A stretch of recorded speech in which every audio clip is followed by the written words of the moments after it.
So, hey, what's up, great people, and welcome yet again to another episode of our TechTrends Podcast.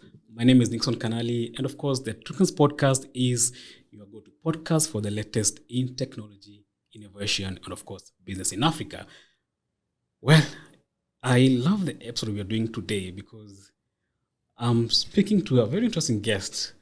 We really been planning for this podcast. We were just talking offline with Pauline for a couple of days now. And of course, I'm glad for us to basically sit down here and talk about e-commerce in Africa. And before I actually let my guest introduce himself, so e-commerce, of course, has been transforming Africa's retail landscape for many years. And of course, one company that has been at the forefront and at the center of this revolution is Jumia. Actually, whenever someone talks about e-commerce, the first company that comes in their mind is Jumia. And of course, Jumia has played a very important role in shaping how we Kenyans and of course all the other people in Africa buy and sell online. So at this point, I'm just going to let you introduce yourself and tell us what you do at Jumia. Thank you, Nick. Thank you for having me. Thank you, audience. So my name is Vinod Goel and I'm CEO for Jumia East Africa. So managing both the markets of Uganda and Kenya. And thank you for the introduction that when we talk about e-commerce, it's Jumia. Mm-hmm. And we are trying to keep that statement valid for coming many, many years. Yeah. And of course, I'm glad you mentioned that because Jumia, as I said earlier at the introduction of this podcast, has been a pioneer in the African e-commerce space. Maybe just start by giving us, a brief overview of Jumia's journey and how the company has, evolved over the years. Yeah. Look, Jumia started in 2012, started from Nigeria. The dream that time was and today is to bring the best of e-commerce on the continent in different countries and give the same experience what our counterparts have in the different part of the world. Yeah. So Jumia right now is present in 9 countries in North Africa, West Africa, East Africa. And really focused on bringing the assortment, the price, and the experience to our consumers in Africa. Okay. And of course, over these years, all these years, been actually quite a lot because I remember I started covering Jumia way back, And, what are some of the key challenges or what are some of the, biggest changes, not challenges, changes you've seen through the e-commerce space in Africa over the years? Yeah. I think, look, the best part of the journey is that we started with some ideas in the mind, and then you hit with the reality on the ground, right? And then I think the DNA of Jumia was to really quickly adapt everything, which means your processes and your technology around the local context. And I think that has been the journey, and definitely in this journey, we learned a lot of things on how to adapt our processes and technologies so that we are, making sense to a lot of people, a lot of consumers. Yeah. So, for example, in terms of the assortment, and you might start with, if you're looking for a TV, do you think that just having Samsung and LGs and the big brands is interesting, or you need to have all the brands which are locally produced and locally assembled and locally popular? Right. And that analogy goes for every single category. So I think a lot of work has been done on bringing the right relevant assortment at the best prices for the consumers, and that has been a huge task. And similarly, logistics, logistics is a big topic. And this is one topic which keeps a lot of people actually away entering into our context, of entering the e-commerce and even the conventional businesses because it is super challenging. But I think, again, because of our DNA of learning and adapting, we have really designed the whole logistics, both the first mile, the middle mile, and the last mile, so that our consumers are delivered the goods in the right way at the right price. Yeah. I like what you mentioned about, when you're in a business, you have a nice idea, a nice product you want to launch. Then you come to the market shocks you. Yeah, absolutely. You get a totally different experience. And I think one of the biggest things about e-commerce shopping has been the issue of trust, right? I'm a huge e-commerce shopper myself. I buy most of my things from e-commerce platforms, from Jumia, or maybe when I want to import, I can import maybe through any other platform actually. But of course, locally, when I want to buy something, the first e-commerce platform I think about is Jumia. And of course, the issue of trust has always been there. So, what kind of models have you put in place to ensure if I buy a TV, for example, if I buy a phone, or for example, when you are running the mobile week, just the other week, how sure am I getting the right product? Right. So you're right. The trust is one of the biggest topic which we need to address. And it originates from the simple fact that as human beings, as people, we have been shopping offline for thousands and thousands of years, remember? And e-commerce is there for the last 1 decade, right?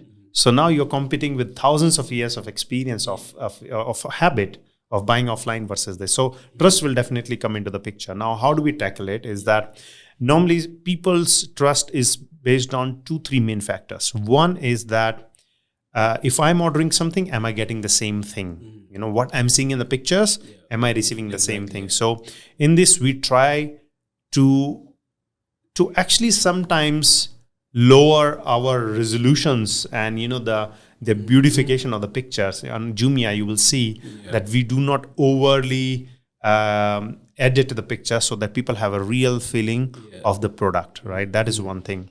The number 2 on the same question about the product category is that we work with a lot of brands which have already made the mark in the country, right? And hence people have already started recognizing those brands. Most of the time we work directly with the brands, and that is why you have something called official stores as well. So if you are looking to buy L'Oreal product, okay, you can simply select, there is a filter called official store, and when you type L'Oreal, now all these are actually coming directly from L'Oreal's factory to you, right? So official stores is a great way to filter out all the resellers, even though 95% of the resellers are also selling the genuine products, but time to time you might see 1 or 2 products sneaking in here from here and there, which based on the algorithm will be flushed out soon, but you made a dent on somebody's experience, on at least one customer's experience, right? That's on the product part. The another part of the trust is that a lot of customers still want to say, okay, let me get the product first, then I will pay. And that is why we still have around 60%, we call it pay on delivery, POD. However, the 40% people who are paying in advance is growing rapidly. Actually, in the last 2 years, that number has gone from 20% to 40%. It means a lot of people have understood, okay, Jumia is largely reliable, and let me just prepay in advance and not to be bothered about payment when the item comes. So we are happy that we are on that journey, but we still want to keep pay on delivery as an option for the customers, simply because we are more and more confident that we have great deals, we have great products, we have good quality, and customers will not miss them. So they will pay, right? POD is a testimony that we are confident in what we are doing. Right? I was up there at your warehouse on Mombasa Road. It was actually my first time going to the warehouse. Yeah, I think it's a new warehouse. It's a new one. When did you go? Yeah, it was actually this year. Okay. There was an event actually. I can't remember which event it was. Oh, media roundtable. Yeah, the media roundtable. Yeah, so I was there with the rest of the media and the rest of the team, and I was surprised how big the warehouse is and how there's the variety of products that actually were in that warehouse. And when I posted that photo on my Twitter page or my X page, I got quite an interesting reaction. Like, okay, so you see that level of trust now, trust to grow. Okay, yeah. Correct. So if I buy a product on Jumia, it means it actually comes from my warehouse or a supplier, and actually somewhere that you actually see the product itself. Correct. Yeah. And now this brings me back to Africa as a market in general. So of course we've seen different countries having different penetration of internet and infrastructure, and of course that means as a company, since you're operating in 9 African countries right now, you have to adapt to your business model to these different markets. How do you approach that? Yeah. So rightly said, we have different markets at a different maturity curve, right? So for example, we are based in Morocco, which is on a different level in terms of maturity versus, let's say, Senegal or Uganda, which are on a slightly different level of maturity. So so maybe something about how do we deal with the major macro factors. So what are the macro factors? One, the 2-3 major macro factors are your smartphone penetration, your internet penetration, and your, let's say, digital payments penetration, okay? These are the crucial macro factors for running an e-commerce business smoothly, okay? Now, in some countries, whether you have smartphone penetration and internet penetration at 30% versus the other 60%. In both the cases, you cannot actually leave the remaining 70 or the remaining 40. You still have to cater for them. It is anyway big, right? So we need to cater to them. So how do we do that? Is that we have something called Jumia Force. We call it J Force. Yeah. And this is freelancers across the country. For example, in Kenya, we have around 25,000 freelancers who will actually connect you in different ways. They will find you in schools, in businesses, in churches, on the street, in the markets, anywhere, and they will help the bridge. So if you do not have the smartphone, or you do not have the data, or you do not have the courage, the trust part to place an order online first time. They help you place the order. They will place the order for you. So they will actually first look, okay, Nick, I saw you were looking for shoes. These are the various shoe options we have on Jumia. So these people will place your first order and make you comfortable around it. And I think that's a big, big plugin we have. Yeah. It's a complement to our online models, the mobile application and the web. But every order will still be online. So these people will not place order on the call or the WhatsApp. They will still place online. Yeah. And that bridges us the gap. So even though countries are on a different maturity, we have the model for both offline people who are still off the grid or who are still exploring e-commerce versus people who are pro on e-commerce. And we try to bring both of them together. Okay. So when someone uses a JForce agent, so that product is brought to the final consumer. To the final consumer. Yes. The agent will place the order on your behalf. It will be your order. It will be coming at your address. Yeah. So all the details are customer details. They are simply placing the order for you and make a small margin, make a small commission for that. And these people have loyal customers. Sometimes these customers are, even though they can easily place the order online now, they still just say, okay, you know what? Nick, you are my JForce agent. Do it for me. Now I'm looking for a TV. Or after 2 months, I'm going to buy a big fridge. Please suggest me which ones. And these people are really bridging the gap for us. Okay, and bringing that inclusiveness of the people who are off grid. And at this point, when we study, I write about technology in Africa, and and of course, as Jumia, you're competing right now with, we've seen Instagram shops come up. I was watching a documentary the other day, about even TikTok shops actually big in the US. I was like, oh, I didn't even know TikTok shops are that big. Yeah. How, and we've seen even now people saying Instagram, Facebook Marketplace, Instagram, e-commerce shop. How are you just staying ahead with the competition? Okay. So first, social media helps us. We are in the very nascent stages of online, right? The online business is less than 5-7% of the total retail. So if e-commerce platforms and social media platforms are both doing e-commerce, online businesses, for us it is good. We are worried about the size of the pie instead of somebody taking a portion of the pie, right? So we are happy that there is a more and more adaptation of buying online, which e-commerce and social media both are playing the role. So first of all, I find them as a supporter of online business and not really taking our market share, okay? The second thing is, yes, we still need to be ahead of the game. So what we are doing is not only we are using social media platform as our marketing channels and influencer platforms, but very soon we are launching our biggest program called Jumia Affiliate Program, where all the people on different social media platforms. So if you see a shop on TikTok who is selling, laptops, okay? So today those people have to invest in those laptops first and then sell them on TikTok. Tomorrow, those people would be able to work as affiliate for Jumia, and they do not really have to invest in any laptop. We already have those thousands of them in our warehouse. All you have to do is to communicate with your audience and tell them which laptop is good, which one is not good, give them more comfort and guidance. And then when they will shop through your link, the affiliate will get the commission and customer gets the product. So look for it, stay tuned, and within 1 month, we'll be launching Jumia's biggest affiliate program where thousands and thousands of social media, micro-influencers, mini-influencers, and even if you're not an influencer. Or even publishers like us, actually, because I was just telling you earlier, we test a lot of phones here. We review a lot of companies from all these brands, some of the phones actually using to shoot this podcast. And, I'll talk about a product, for example, on our TechTrends, our publication, and someone would inquire, where can I buy this phone? Right? Exactly. You will find everything on Jumia. And then you will have your link which will also help you make some commission out of it. Yeah. And this will be the decentralization and democratization of the social media.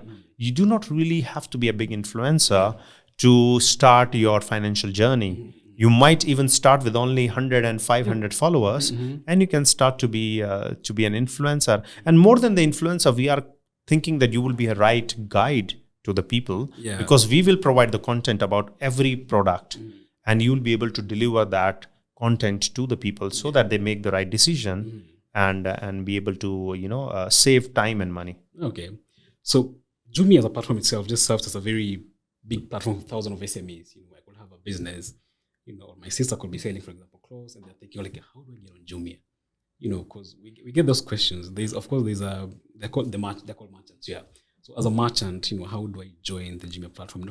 And basically, just what kind of initiatives are there in place that you can talk about that are helping a lot of local entrepreneurs just scale their business through e-commerce platforms like Jumia? Yeah. So local entrepreneurs is Jumia. Yeah. Okay. It is the backbone of Jumia. 98% of our sellers are local. 98% of those are SMEs. So everybody who has a dream of making a business in the easiest, in the least capital manner, Jumia is there. Yeah. Okay. So that is very, very important topic for us. That if you are a fresh graduate out of the school and you do not want to do a boring job and look for a job in the corporate, or you are a top shot and still want to set up your own business, Jumia is there for you to give a head start, right? When you work on, when you want to sell on a platform like Jumia, you do not need sales and marketing. You do not need logistics. You do not need after sales. You don't need customer experience, legal, HR. The only thing you need is your product at a fantastic product at a fantastic price.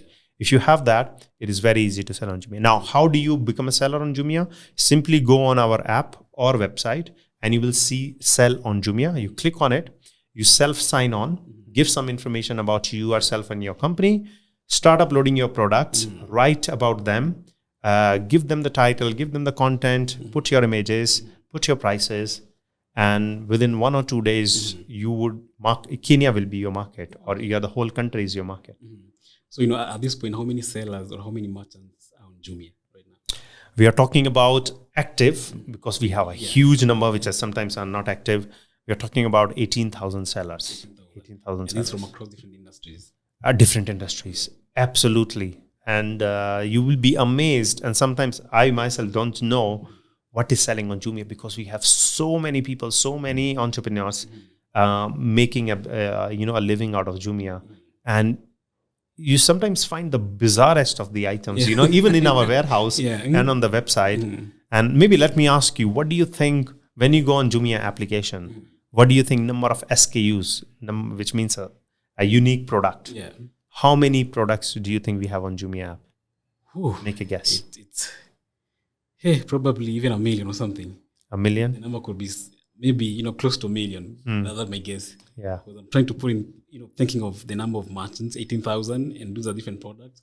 And you get a lot of smaller products. Right. Mostly the most things I shop on are mostly electronic products. Right. Yes. So usually I can see a Xiaomi shop. I see, a shop. Yeah. So thousands and thousands of products. Right. Yes. Right. So we have around 10 million products which are locally sourced, and another 10 million which are actually coming from abroad. So at any given point of time, when you open a Jumia app, you have in the background around 20 million SKUs, 20 million. And that is why anybody can sell, right? And make a business out of it. And as a customer, you can find almost anything. And despite that, we still think we are not yet there, and we continuously, me and my team is working on it so that we are bringing you more and more goods, better and better products at best prices. And is it the same case in other markets actually in Africa? Sorry? Is it the same thing in other markets in Africa?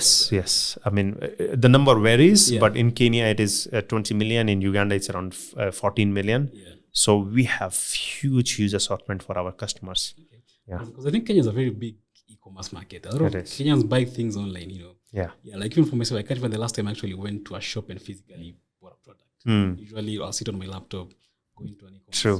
From like Jumia and place an order. Right. I've even done an order for my parents in the village Right. while here in Nairobi. Absolutely. It was delivered to Kitale. Yeah. It happens. This trend is happening, and that is why, thanks to the support from our partners and our customers, we are seeing a huge trend of growth in e-commerce and across the categories. And Jumia has 230 pickup stations. So when you mentioned Kitale, we have a pickup station in Kitale. We actually have 2 pickup stations in Kitale because it's a bigger city. Yeah. And so during my field visits, in Kenya, of course, I like to get the feedback from the customers and the partners. And sometimes we have the feedback of the speedy delivery and maybe the product was not right quality. All these will definitely come up and we are working on it. But the consistent one feedback I get is that, why you are not in my town? So because some people will still have to travel. Let's say all the small towns near Kisumu, they still have to go to Kisumu, right? The towns, I'm talking about the villages in the town with population of 10,000 people. Now we are not able to open pickup stations yet, and these people are complaining, I need to go to Kisumu for, it's 3 kilometers away. I spend 2 hours to go and come back. Can you not open your pickup station in my village and my town? That shows us that there is a huge demand, not only in Nairobi, but really up country. And we are trying to cope up with that demand. Yeah, I love the pickup stations because usually even when I'm in Kitale, for example, of course, I don't have to go to Kitale town. Usually, I'll be walking in my local shopping center. I see a Jumia, a Jumia logo in just like a local shop. Right. And I'm like, okay, yeah, I serve as a Jumia agent. Yeah. So that's a very interesting idea. Let's talk about regulation and policy, of course, which is such a very important thing in the e-commerce space right now. Right. So, of course, these policies play a very important role in just growing the e-commerce space in Africa. And, of course, again, different African markets have different regulation challenges. Actually, it's one of the things that, always hinder growth for a lot of African businesses. You come to Kenya, they have its own regulation. You go to Nigeria, different regulations. And I think one of the things, we've hosted so many people on this podcast, so many speakers, even in the fintech space, and they always tell one of the things that really hinders our growth is because you go to Kenya, different regulations. I go to Nigeria, regulations totally different.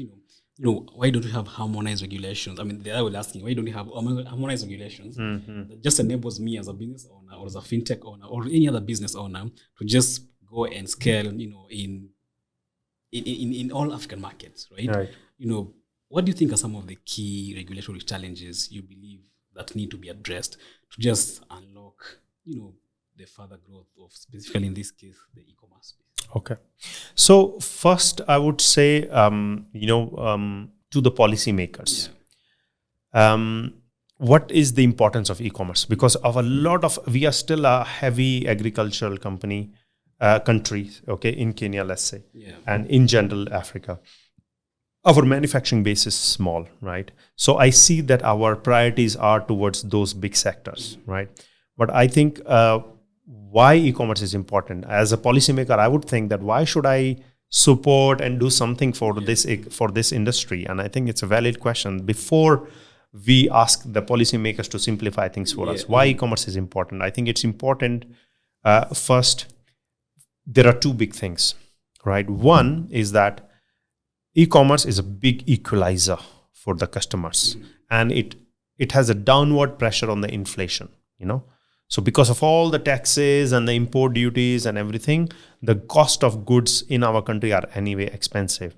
Now, when this cost of goods, they move from Mombasa port to, let's say, Kericho, the cost has already inflated by 30% more. Simply because there are 4 people in the chain, there is a importer, there is a wholesaler, there is a distributor, there is a retailer. Before it reaches final consumer, it's 40-50% expensive, right? The biggest role Jumia and any marketplace plays here is to shorten that route and hence make the items much more affordable. And we call it an equalizer effect, that you do not have to be in Nairobi to have good prices. You can be anywhere in the country. You can be in Lamu. So a person in Lamu will see the same price for a blender as the person in Nairobi, except a small shipping fees. That is the equalization effect. That is number 1. Number 2 is, I'm coming to the point of SMEs. We are the nation of SMEs. We have a handful of big companies, but it's the SMEs who are the backbone of our economy. how do we give the wings to the SME? So normally, in your experience, what is the radius of SMEs to sell these goods? Let's say you have a small company or a small shop in downtown or in somewhere in Nairobi, or for that matter in Kitale. Yeah. Your radius of sales is 2, 5, 7 kilometers, Exactly. Yeah. right? Just somewhere around. Yeah. Correct. But if you go on a platform like this, you're able to sell in the whole country. So an SME becomes an MSME. Yeah. It goes from small to medium, and then it becomes nationwide, and in some time can also become a multinational company, right? That is the wing. And also the people who are not able to work, because we do not have a huge manufacturing base and the service base, and a lot of people are looking for the jobs. We don't have to look for the job if you have a platform which can help you start your own business. So the ease of start of business is immensely high when you have a marketplace. Yeah. I think these two big things are the support for the government, for the policymakers, right? Now, keeping those two things in mind, they should understand that e-commerce is a baby. Remember, thousands of years of conventional business and only 1 decade of e-commerce. Yeah. It is a baby. It's in nascent stages, and it needs support. It needs encouragement, and that is what we have seen in the West and Southeast Asia, where e-commerce has grown rapidly. Is that the government have created platforms and the policies so to nurture e-commerce, because it's going to play a huge role in the economy later on. And I think these are the things we are looking from the policymakers, that instead of putting all kind of taxes, what you put on the big guys, you're putting the same things on the nascent stage industry. I think you're not helping on that. So I think that is one thing. And then the second question of different regulation in different countries, that's another big monster of a question, which I think it's sometimes outside our individual policymakers' hand, and that is why I'm not commenting too much on that. Yeah. We have that big problem, but I think local policymakers in Kenya, in Uganda, they can really nurture e-commerce and use it as a platform to grow the economy. Yeah. And by the way, the formalization of SMEs. A lot of SMEs are today operating in an informal way, but the moment they come on marketplaces, they enter the formal sector and are able to go for the support for the revenue generation for the government. It becomes a huge revenue, because right now a lot of SMEs are under the radar. But once they come into the formalization, once they reach a certain scale, they are going to contribute in the revenue collection for our government. And I think those are the things like, Kenya was working on a startup bill that was supposed to be, the president promised to sign it actually, was it last year in April? That never happened. I think those are the things that bill was trying to address. How do we help? Because we're talking about things like, offering incentive, tax incentive, just creating an enabling brand for these startups, and even just fintech, or even commerce platforms to even grow. And of course, we haven't seen him actually sign that. So we are hoping, policies, because they really contribute a big deal to how e-commerce space is growing, basically any other space. So hopefully we see that, change. But just switching from that, where do you see this space in the coming maybe 5 to 10 years? Are we going to see it grow further? Are we going to see it, decline? Where do you see it? I think it's going to blow up. It's going to blow up. It's coming big time. The kind of growth we are seeing, it's very visible and it's very understandable. We are a very young nation in Kenya. Our average age is 17 years. We have 27% of the population, which is young kids, right? These people are not going to accept this hard life, right? They are not going to go to Luthuli to buy your phone. They can't talk to downtown Nairobi to do it. They're not going to. They are smart. They are pressed on time. They have important things to do. And they are social. They want to enjoy life. These people are simply buy things online, right? And we need to be able to deliver up to their expectation. They want different things. They want at a right price. They're not going to spend also unnecessarily their and their parents' money. And they want different experience. So that whole Gen Z's population is going to go crazy, for e-commerce. Even millennials, they have a slightly different needs. Millennials are busy. These are the people who are managing their family, right? They are also working very hard. And these people also do not have time, right, to go and shop. And plus, I think Jumia and marketplaces are a big support for making your savings, okay? I think in big 4 categories: appliances, electronics, mobile phones, home, and beauty. All these big categories, Jumia has a clear price advantage simply because of the supply chain optimization. And it, slowly and slowly, all these savings add up and help our millennials, our hardworking mothers and fathers and housewives and husbands to save money for themselves, for their travel, for their kids, for their education, and we really think that this is also a big driver. So it is the convenience and the price for the millennials, and it is also the convenience and the price, but also the soft life element for the Gen Zs. They don't want to look uncool when where did you buy this TV? I went there. Hey, what are you doing in this era? Trust me, I have a kid sister. She's just about to join Compass, and I don't remember the last time she went to a shop. She was buying stuff online. Clothes, everything online. Correct. And if they go to shop, they go for browsing. Yes, exactly. They go for browsing. They go for hanging out.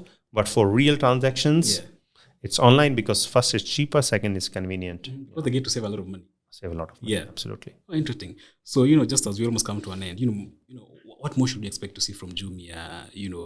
Are there any new innovations or just anything new we need to expect from Jumia? As we head to, we're actually in Q2 already. Wow, of the year. Yeah. So we are 2-3 big projects we are working on. We are trying to bring some very interesting, little bit upper middle class brands as well, because I think people have the aspiration for that, and Kenya is ready for it. So we are trying to bring another 50, 60 very interesting regional and international brands across the categories, and we'll probably categorize it into a premium sector, and then people can enter literally that sector separately on our website, on the app, and they will enter the world of, let's say, more value, and more premium and luxury. So that is one thing to look for in the coming months, and you will see only official stores of Samsungs and Reebok and Adidas and Nike and Zara's and Mango's, and in appliances also, and in every category. L'Oreal and Nivea and some more international beauty brands. So that is one thing we are working on. The second thing we are launching is that I think we are quite confident with our logistics now, and we are going to open it for third parties.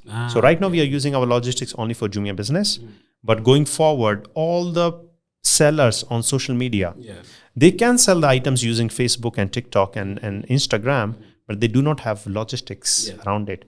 How do you deliver items, and the people are busy. I see these hardworking entrepreneurs, but also chasing a border rider, etc., to deliver to the customer. Then the customer is calling the border rider. I think we are going to give them a huge platform. And that is why I said we never look social media as a competitor. It's more of a complementary to grow online business. And we'll be offering a B2C last mile logistics support to anybody who's selling online. Then third thing, stay tuned for our big campaigns. In June we have a Jumia anniversary campaign. Again, a great deal of offers, both on assortment and prices. And I think these are 3-4 big things we are working on. Speaking of campaigns, how's Mobile Week? Yes, we call it actually Tech Week. Tech Week. Tech Week. It's called Tech Week, where we sell all the. It did fantastic. It did fantastic. All the categories under the tech, and sometimes it is difficult to find whether it is really tech or not tech. Sometimes even the beauty products are now getting technical, right? So can you call it as a technical product? So I think we see a huge surge in every category, but especially electronics, appliances, and mobile phones. They simply, and laptops, by the way, a lot of laptops and tablets, smartwatches. We have seen these categories going through the roof, and we are seeing a huge traction. And the best thing is that our sellers are very happy with these campaigns, because they are able to sell to the masses and reach the places which they never thought of reaching. And they are growing as a business, and Jumia has become a main gateway for their businesses. One of the biggest campaigns I always look forward to, of course, is always the Black Friday. Of course, I know November looks very far, but I'm always looking forward to it, because I get to buy so much and save, buy a lot, and just get to save a lot of money. Maybe just as we almost wind up, if you are to talk to an entrepreneur right now who was not thought about, getting into in the e-commerce space or, becoming a seller on Jumia, what would you tell them? You're saying the people who want to become seller on Jumia? Yes, and maybe they've not thought about it. Look, it's really not about Jumia. Yeah. I really believe that our youth should have the option to start a business easily. Okay. So when we talk about ease of business, we just talk about the administration process, right? Okay. In how many days my company, I think that pain is very little in terms of running a business sustainably, right?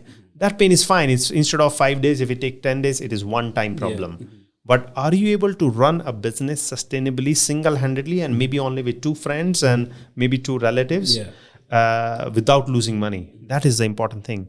If we have the means, if we have the platform to be for our young people and even people in midlife, because now probably they are tired of doing jobs and they want to start their own business. How easy it is to run a business profitably. That is very important. And I think any platform, not only Jumia, but any e-commerce platform gives you that. And again, I'm going to the same story.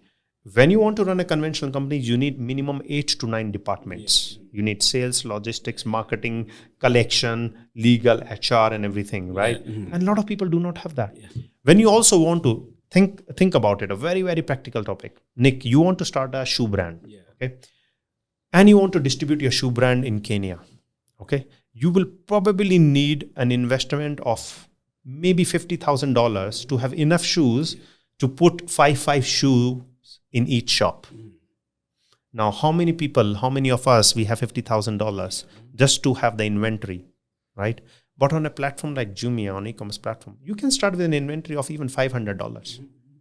In $500, you get, 80 pair of shoes, and you start selling with 80. You make some money out of this. Now you $500, you have $1,000. Now you go to 160 pairs, and slowly you can grow single-handedly. I think we are underestimating the impact of democratizing the industrialization. Okay, if each of us can be an entrepreneur and start to manufacture and sell business items, that is the biggest thing for the economy. And I think that's where we think we have the role to play. And that is where we want to make it seamless and easy for our young people and even, any age people who want to start a business. It should be easy to run it. Yeah, because the good thing with e-commerce is you don't have to have a huge stock to actually start. No. Just have that, whatever amount of product you have, and start with that. There is no minimum value. Yeah, there's no minimum value. You can even start with 5 pair of shoes. There is nothing. There is no minimum thing. But if you start a conventional business with 5 pair of shoes, you can't even sit in your shop and have 5 pairs only. If some customer walks in and you say, I have only 5 pairs, you have already lost the credibility. But online, you can start with 5 pair of shoes and and then you also learn a lot about your product because customers will be very straight to you that I don't like the color, I don't like the comfort, and you learn and you adapt and you work backwards, etc., etc. So I find it a really a best thing to happen to the economy. To give this boost. Actually, it's a birth to a whole new industry. Yeah. That's a birth to a whole new industry. All right. Thank you very much. Of course, we look forward to seeing what Jumia has in store for us. For a lot of us who actually love shopping online, of course, there are a lot of things to expect. And of course, we have very high expectations, for Jumia as a company because you are the pioneers of the e-commerce space in Africa, operating in 9 markets right now. We've seen you grow. I was telling you offline that I've been covering Jumia for so many years. I've seen the company grow since we launched in Kenya and grown to where we are right now. So there are a lot of things to basically uncover and talk about e-commerce in Africa. And of course, we're going to try and host you, at some other point as well, talk about the companies you're working on, and see what more we can discuss and maybe just any other advice or any other thing that we need to talk about e-commerce in Africa. But for now, I think that's it, unless you have any other closing. No, I'm fine. Thank you very much, Nick, for giving us the opportunity. I just want to, again, thank you for the listener. Thank you for the viewers. And I urge you to use platforms like Jumia to make money, start your businesses so that, and as a customer, save your time and money. It's not about Jumia, it's about you. Save your money for your family, for your vacation, for your kids. Save your time for better things in life, for learning and growing yourself. And do not waste your time in, unnecessary shopping thing, and use platforms, adapt new technology, and we will try our best to bring the best of the assortment and the prices for our customers. Great, thank you so much. I hope if you're watching or listening to this podcast on whatever podcast streaming platforms you might be watching, either Spotify, Apple Podcast, Afripods, or even YouTube. I want to understand, and I hope this episode gives you a glimpse of what the e-commerce space looks like in Africa, and of course how players like Jumia are contributing to actually its growth. So yeah, I think that's it for this episode. Any questions, feel free to reach out. My name is Nixon Kanali. I'll see you in the next one. Cheers. Thank you.